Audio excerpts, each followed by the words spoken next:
अस्सलामुअलैकुम viewers, welcome to किताब नगरी यूट्यूब चैनल। किताबों की नगरी में खुशामदीद। मैं हूं आपकी होस्ट जिया खान और आज मैं आप लोगों के लिए लेकर आई हूं परी शाह की कलम से लिखा गया खूबसूरत नावल तेरे नाल इश्क एपिसोड नंबर 11। एपिसोड की जानिब बढ़ने से पहले चैनल को कर लीजिए सब्सक्राइब, वीडियो को लाइक और बेल आइकन दबा दीजिए क्योंकि इसी तरह हमारे आने वाली हर एपिसोड आप तक पहुंचेगी। अब बढ़ते हैं एपिसोड की जानिब। आफंदी विला में सुबह सुबह नाश्ते की इश्तिहा अंगेज खुशबू फैली हुई थी। किचन में खड़ी अबीर जल्दी जल्दी सारा काम निपटा रही थी। चाय चूल्हे पे रखकर आमना को टेबल पे नाश्ता लगाने का कहती खुद अबीहा के रूम की तरफ बढ़ गई। आज वो खुद अभी अभी तक नहीं उठी थी। रूम का दरवाज़ा खोलकर लाइट जलाई, खिड़की से पर्दे हटाए तो पूरा कमरे में रोशनी फैल गई। अबीहा अपने पिंक कलर के कंबल में छुपी हुई गहरी नींद में थी। अबीहा उठ जाएं, आज आप लेट हो गई हैं। कंबल इसके ऊपर से हटाकर इसको सीधा करके बिठाया। अस्सलाम वालेकुम अम्मू। नींद में झूलती अबीहा इसके कंधे पे सर रखती आहिस्ता से बड़बड़ाई। वालेकुम अस्सलाम अम्मू की जान, सुबह हो गई है, वेकअप, स्कूल जाना है और आज आपने नमाज भी नहीं पढ़ी। उसको सीधा अपने सामने करते इसके गाल थपथपाए तो इसने नींद से भरी सुरमई आंखें खोली। क्या आज छुट्टी नहीं हो सकती अम्मू प्लीज़? मासूम सी सूरत बनाकर कहते इसने फिर से अबीर के कंधे पे रखना चाहा। अबीहा कल संडे है, हम कल आउटिंग पे जाएंगे लेकिन आज आपको स्कूल जाना पड़ेगा। वो दोबारा सर रखती कि अबीर इसको उठा के वॉशरूम ले गई। शॉपिंग भी करेंगे? आउटिंग के नाम पे इसकी आंखें फट से खुल गई थी। ओके, शॉपिंग भी करेंगे। ये लें ब्रश और जल्दी से तैयार होकर आ जाएं, मैं आपके बाबा को देख लूं। ब्रश में टूथपेस्ट लगाकर इसके हाथ में पकड़ाते वो हिदायत देकर चली गई तो अभी हाँ खुशी खुशी ब्रश करने लगी कि इसको शॉपिंग करना बहुत पसंद था और वो बहुत टाइम बाद शॉपिंग पे जाने वाली थी। अबीहा का बैग और यूनिफॉर्म बेड पे रख कर वो ऊपर रूम में आ गई। बेड की चादर ठीक करके स्टडी में झांका लेकिन महद वहाँ नहीं था। वो वॉशरूम में था। अबीर ने ड्रेसिंग का थोड़ा सा दरवाज़ा खोलकर अंदर अंदर देखा। महद के आज वाले कपड़े सामने ही बैंक हैंग किए हुए थे। एक चोर नज़र वॉशरूम के दरवाजे पे डाल के वो दबे पाँव ड्रेसिंग में आ गई। लब दांतों में दबाए इसने शरारती नज़रों से महद की ब्लैक शर्ट को देखा। शर्ट उठा के दरमियान वाले 2 बटन के धागे नीचे से काट दिया और दबे पाँव बाहर आ गए। कभी कभी इसको खुद भी यकीन नहीं होता था कि वो शरारती है या अपने शौहर के साथ शरारत कर सकती है।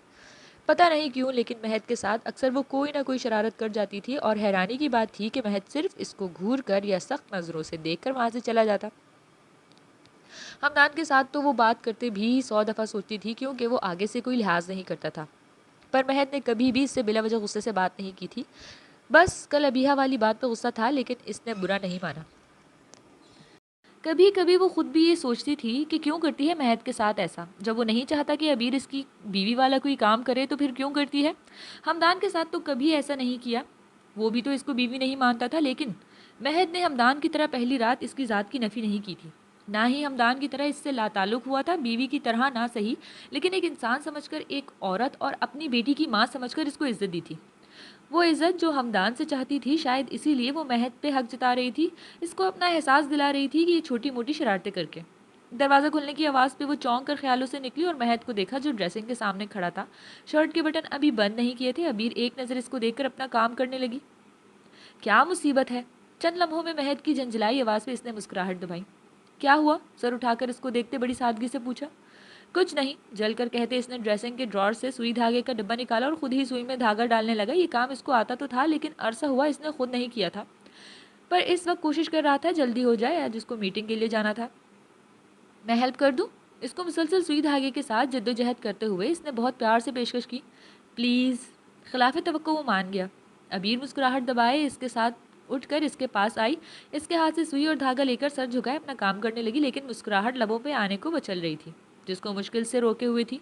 महद इसके इतने पास सांस रोके खड़ा था। कुछ अजीब सा एहसास होता था जब वो पास आती थी। अब भी वो इतने पास खड़ी थी कि इसके बालों से उठती शैम्पू की महक महद की सांसों में घुल रही थी। सर झुकाए वो अपना काम कर रही थी और महद इसका झुका सर देख रहा था। कुछ अलग सा एहसास दिल में अंगड़ाई ले रहा था लेकिन महद दिल के सुनने के मूड में नहीं था। 2 मिनट बाद वो बटन लगाकर सीधी हुई तो महद ने नज़रों का रुख बदल लिया। Thank you. बटन बंद करता वो मुड़ गया। रुके, वो नीचे वाला भी लगाना है। अबीर जल्दी से बोली लेकिन बात समझ आने पे आंखें मीची, जुबान दांतों में दबा गई। महज जल्दी से इसकी तरफ मुड़ा। दूसरा बटन भी इसके हाथ में आ गया था। आपको कैसे पता ये भी टूटा हुआ है? 1 मिनट, जब मैंने शर्ट निकाली थी तो बटन ठीक थी, फिर अचानक कैसे टूट गई? बटन हाथ में पकड़े बड़ी मशकूक नज़रों से इसको देखा। आप मुझे ऐसे क्यों देख रहे हैं? इसकी नज़रें खुद पे देख कर वो बड़बड़ाई। ये आपने तोड़े हैं ना? दांत पीस कर कहते वो इसको घूरा। हाँ हाँ, तो जोड़ भी तो रही हूँ। बौखलाहट में उल्टा ही बोल गई। वजह जान सकता हूँ? गुस्सा ज़ब्त करते इसकी तरफ बढ़ा। आप ऐसे ना देखें, मैं जोर देती हूँ ना। कदम पीछे लेते वो आहिस्ता से बोली, पहले तो मुझे तोड़ने की वजह बताएं। जानती है ना मुझे मीटिंग के लिए जाना था, अब आपकी वजह से मैं लेट हो चुका हूँ। घड़ी की तरफ इशारा करते वो जब्त से बोल रहा था। अबीर ने एक नज़र घड़ी को देखा, जहाँ 9 बजने में 5 मिनट रहते थे और महद को 9 बजे मीटिंग में पहुंचना था। अब लेट हो गए हैं तो फिर मेरी बात सुन ले, रात को भी कोशिश की थी लेकिन आपको तो काम की पड़ी हुई थी। मुंह बिगाड़ते बोली तो महद ने हैरत से देखा। तो ये आपने बात करने के लिए किया? ओह गॉड, आपको बात करनी थी तो ऐसे ही कर लेती, ये करने की जरूरत क्या थी? एक हाथ से बटन इसके सामने करते इसने दूसरे हाथ से माथा छुआ।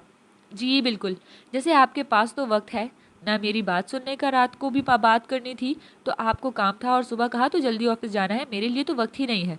इसके हाथ से बटन लेकर वो तंज से दांत पीसकर बोली। महक के माथे पे बल पड़े थे, वजह इसका बीवी वाला अंदाज था। ऐसा ऐसा रिश्ता कब था कि वो इससे शिकवा करती? तो हर दफ़ा बात करने के लिए आप ये करेंगी? अंदाज संजीदा था। अगर ज़रूरत पड़ी तो ज़रूर करूँगी।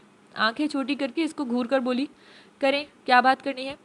गहरा सांस लेकर बोला कि अब जो देर होनी थी वो तो हो गई थी। कल आपके गुस्से की वजह से अबीहा काफ़ी डिस्टर्ब है। वो डर गई है। आप जाने से पहले एक दफ़ा इसको प्यार से समझा दें। मैंने बात की है इससे, लेकिन आप खुद एक दफ़ा बात करें। मैं नहीं चाहती कि किसी भी वजह से अबिया अपने बाबा को बुरा समझे। और कल अबिया हम दोनों के साथ आउटिंग और शॉपिंग पे जाना चाहती है। कल आपको हम दोनों के लिए ज़्यादा टाइम निकालना होगा। बटन लगाकर धागा तोड़ते संजीदगी से कहते इसको देखा। महद बस खामोश खड़ा इसकी हिलती पलकों को देख रहा था, जो इसके आंख झपकने से ऊपर नीचे हो रही थी। क्या हुआ, मैंने कुछ गलत कहा? इसका खामोश देखकर अबीर ने इसके बाजू पे हाथ रखा तो महद ने चौंक कर इसको देखा। मैं अभी से बात कर लूँगा, लेकिन आप भी मेरी बात याद रखें। ये सब कोशिशें करके आपको कुछ हासिल नहीं होगा। मैंने आपको पहले भी कहा है, फिर से कह रहा हूँ कि आप सिर्फ आबी की माँ हैं और वही रहें, मेरी बीवी नहीं बन सकती। इसकी आंखों में देखते वो कुछ सख्ती से कह रहा था। नहीं बन सकती का क्या मतलब? मैं आपकी बीवी हूँ और रहूंगी, यही सच है। आप ना माने वो अलग बात है। बात के आखिर में इसके कंधे उचकाए तो महद देख कर रह गया। कौन सी जबान समझ आती है आपको? मैं कह रहा हूँ ना, मुझसे दूर रहें। अबीर को दोनों बाजू से पकड़कर वो गुस्से से बोला, प्यार की जुबान समझ आती है, बोल कर तो देखें। और दूर क्यों रहूं? आप मेरे शौहर हैं, कोई गैर थोड़ी है। इसकी गहरी सुरमई आंखों में देखते वो प्यार से बोली। महद खामोश सा इसको देखते गया। पता नहीं क्यों, लेकिन इस लड़की पे गुस्सा नहीं कर पाता था। कुछ था जो इसको शदीद रद्द-ए-अमल देने से रोक देता था।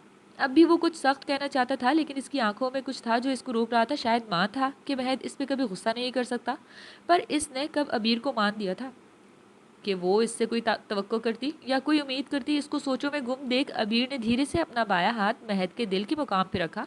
इसका दिल एकदम जोर रुक कर जोर से धड़का, जैसे फिर से जी उठा हो, जैसे नई जिंदगी मिली हो। और महद जैसे साकित रह गया था।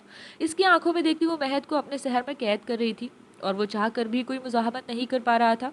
अपने हाथ के नीचे नहीं जानती कि आप ऐसा क्यों कहते हैं, लेकिन मैं आपको जान गई हूँ।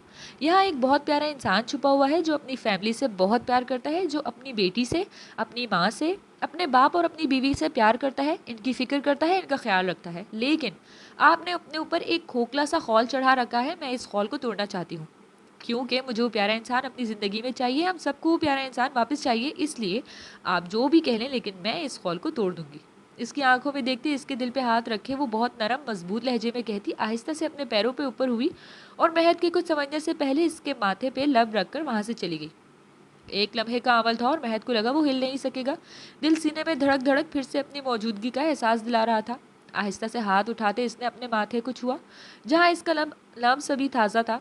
नजरें उठाकर इसने आईने में खुद को देखा। या अल्लाह, मैं क्यों इनको कुछ नहीं कह पाता? इनका जो दिल करता है कहकर चली जाती है और मैं सुन लेता हूँ। वो परेशान हो गया।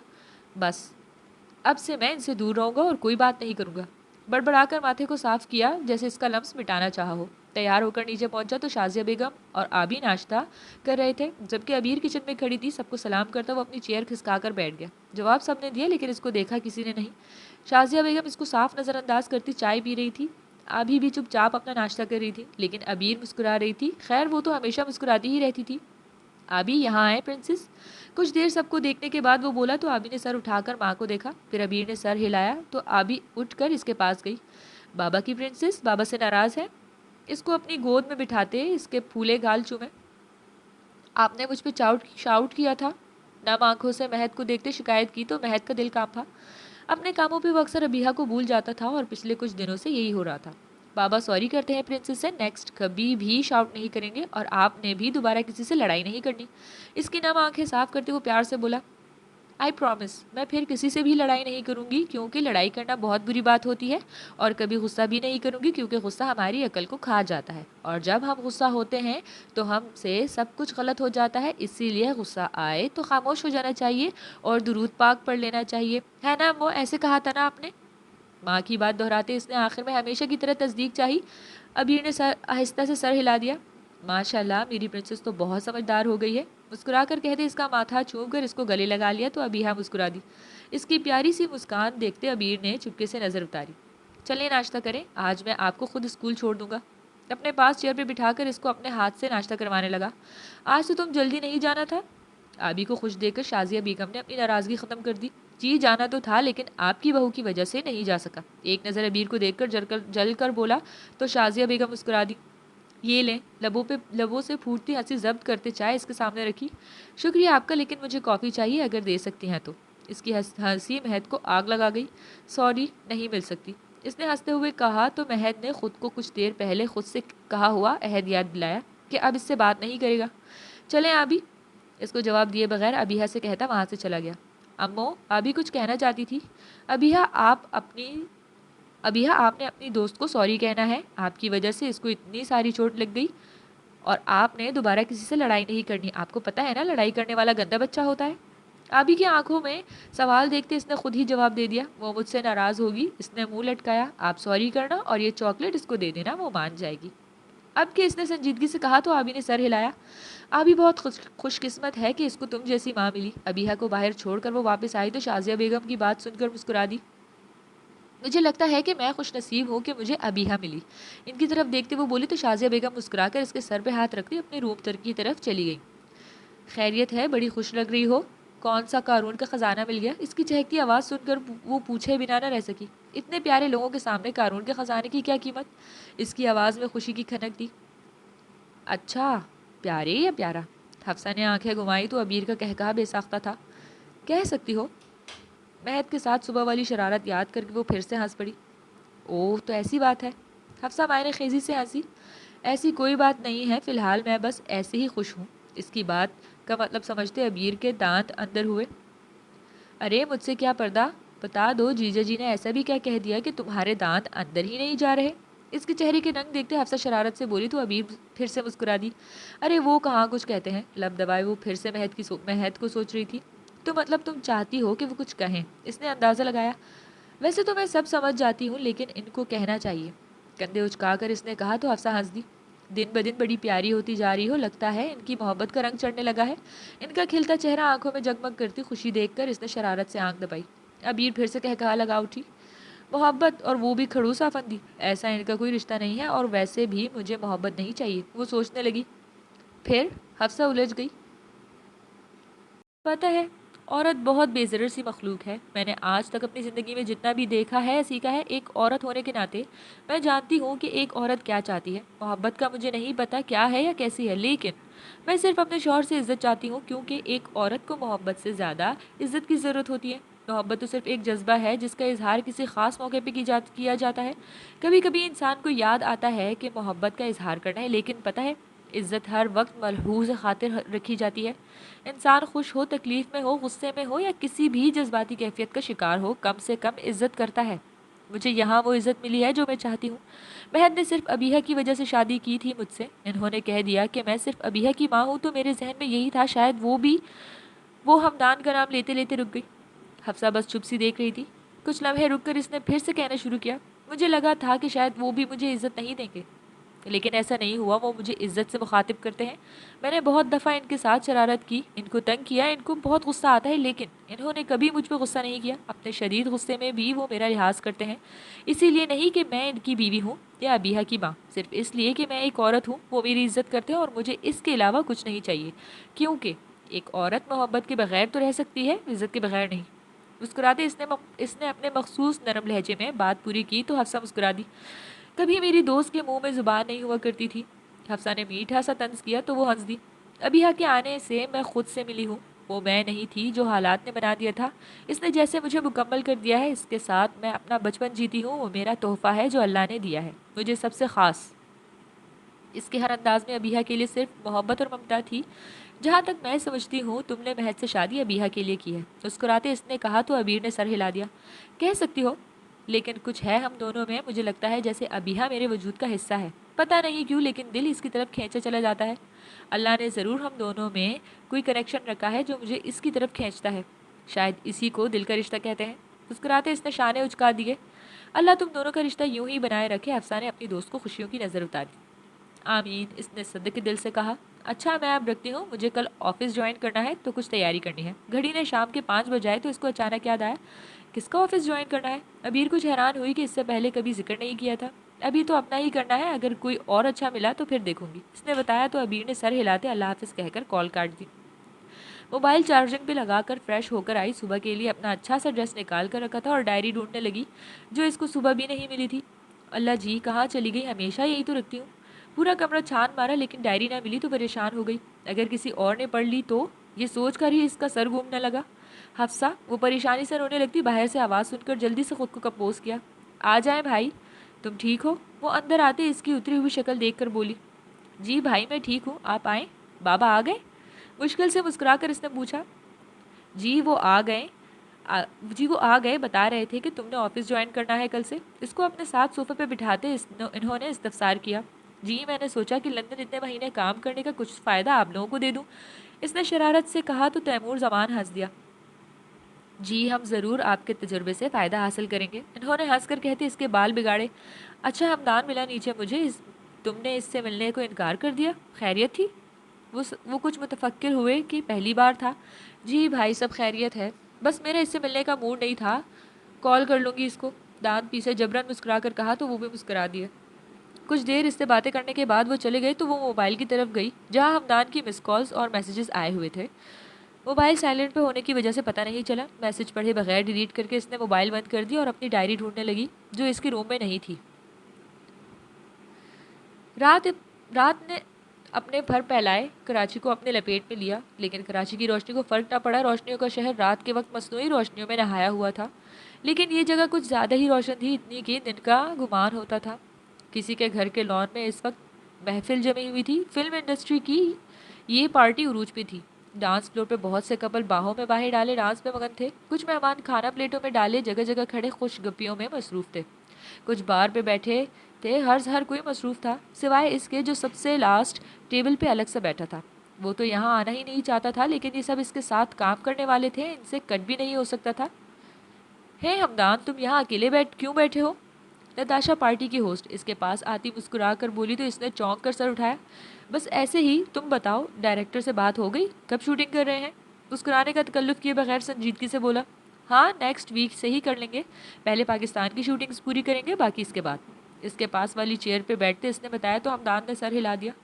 अरे तुमने तो कुछ लिया ही नहीं। वेटर, इसकी टेबल खाली देखकर इसने जल्दी से आवाज़ दी। नहीं रहने दो, मैं ड्रिंक नहीं करता।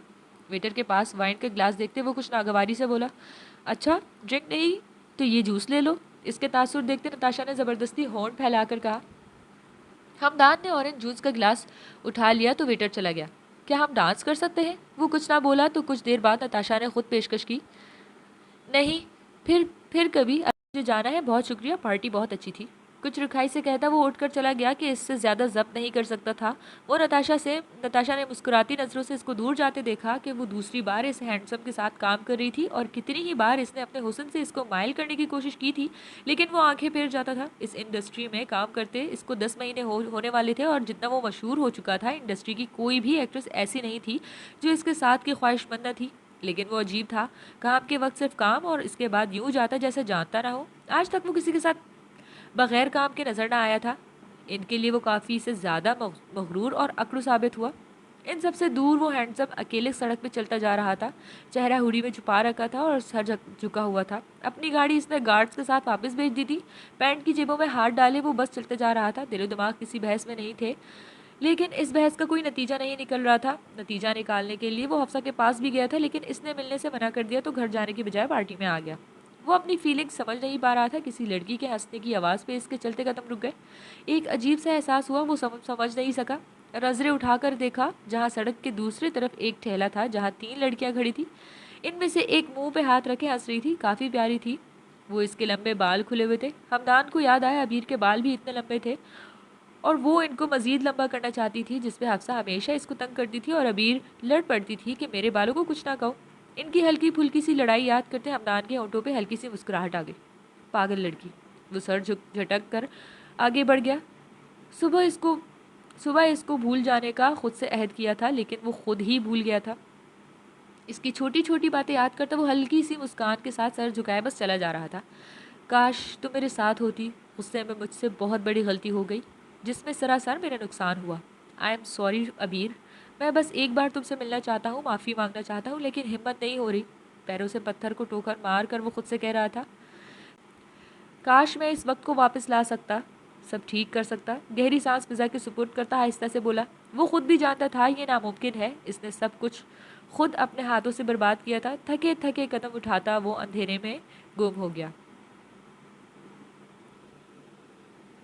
आज संडे था और मौसम भी काफ़ी अच्छा था। सुबह से हल्की हल्की हवा चल रही थी और बादल आहिस्ता आहिस्ता आसमान को घेर रहे थे। कल की निस्बत आज गर्मी काफ़ी कम थी और कराची के लोग छुट्टी की वजह से अपने बच्चों के साथ साहिल की सैर को निकले थे। लेकिन इस कारोबारी इलाके में छुट्टी जैसा कोई आसार नज़र नहीं आ रहा था। सारे वर्कर अपने अपने कामों में मसरूफ़ थे। ऐसे में ये ऊंची शीशों वाली इमारत भी खिड़की सबको भाग दौड़ करते देख रही थी। इमारत का पहला फ्लोर खाली था, सिर्फ पीएन ही बैठा हुआ था, जबकि दूसरे फ्लोर के मीटिंग रूम में आज काफ़ी रौनक नजर आ रही थी। वो मीटिंग में मसरूफ था जब इसका मोबाइल थरथराया। प्रोजेक्टर की स्क्रीन में से नज़रें हटाकर इसने मोबाइल को देखा। कोई अननोन नंबर था। इसने इग्नोर करके नज़रें फिर से सामने मरकूज़ की जहां अब्बास खड़ा ब्रीफ कर रहा था। चंद लम्हों बाद मैसेज आया। इसने फिर से मोबाइल देखा जहाँ इसी नंबर से मैसेज था, शराफत से मेरी कॉल रिसीव करें। और मुखातिब के अंदाज से ही महज समझ गया कौन है। अगले लम्हे फिर कॉल आने लगी तो सबको मीटिंग जारी रखने का कहता वो उठकर अपने ऑफिस में आ गया। अस्सलामुअलैकुम, महद Afandi speaking. Green button touch करते वो मोबाइल कान से लगाया। अंदाज कुछ मसरूफियत भरा था। कॉल उठानी नहीं थी लेकिन पता नहीं क्यों उठा ली। वालेकुम अस्सलाम, मिसेस आफंदी स्पीकिंग। दूसरी तरफ से कुछ ठीके से लहजे में जवाब आया। जी जानता हूँ, कहें कैसे कॉल की। गहरी सांस लेते बोला, अगर आपको याद हो तो आज हमने शॉपिंग और आउटिंग पे जाना था। साफ साफ तंज किया गया था। मैं मीटिंग में हूँ, आप दोनों चली जाएं, मैं नेक्स्ट टाइम आपके साथ चलूँगा। अपनी चेयर पे बैठे वो आराम से बोला, आपकी मीटिंग फैमिली से ज़्यादा ज़रूरी नहीं है। वो खफा बोली, इस वक्त नहीं आ सकता, हम कल चले जाएंगे। वो टालना चाह रहा था। अबीहा 2 घंटे से आपका वेट कर रही है, मीटिंग बाद में हो जाएगी, फैमिली ज़्यादा ज़रूरी है, जल्दी आ जाएं। वो भी अबीहा की माँ थी, ऐसे ही नहीं। पर मैं, इसके बोलने से पहले ही वो तेज़ी से बोली, 30 मिनट है आपके पास घर आने के लिए। अगर 30 मिनट से 1 मिनट भी ऊपर हुआ तो आज का लंच आपके ऑफिस में एक साथ करेंगे। अल्लाह हाफिज़। बगैर इसकी एक बात भी सुने इसने कॉल बंद कर दी। महद ने हैरत से मोबाइल की स्क्रीन को देखा जो तारीख हो गई थी। ये तो कुछ ज़्यादा हो रहा है। स्क्रीन को घूर कर देखा जैसे सामने अबीर हो और इसको घूरा हो, लेकिन पहले कब अबीर को इसके घूरने का असर हुआ था। मुझे जाना चाहिए, अभी मेरा वेट कर रही है। आहिस्ता से खुद कलामी करते वो मीटिंग रूम की तरफ गया। अब्बास को मीटिंग के पॉइंट मेल करने का कहते वो वहाँ से चला गया। वो खुद भी नहीं जानता था कि इसने अबीर की बात क्यों मानी। अभी कल ही इसने खुद से अहद किया था कि वो अबीर से बात नहीं करेगा, लेकिन आज वो भूल गया था। मीटिंग रूम में बैठे लोगों ने हैरत से इसको जाते देखा कि पहली बार वो मीटिंग छोड़ कर गया था, वरना कभी किसी के कहने पे मीटिंग छोड़ना तो दूर किसी की कॉल तक नहीं उठाता था। वहाँ बैठे लोगों को ये नहीं पता था कि पहली बार इसने जिसके कहने पर मीटिंग छोड़ी थी वो और कोई नहीं थी, वो सिर्फ अबीहा की माँ थी, मिसेस महद आफंदी। तो जनाब, कैसी लगी आज की किस्त? अपने तबसरे ज़रूर शेयर कीजिएगा। क्या होने वाला है आगे की कहानी में? क्या हो रहा है महद का दिल नरम? क्यों है अफसा एक डायरी के लिए परेशान? क्या हमदान भूल जाएगा अबीर को या किस्मत का फैसला कुछ और है? जानने के लिए इंतज़ार कीजिए अगली किस्त का। खुश रहें और खुश रखें। अल्लाह हाफिज़।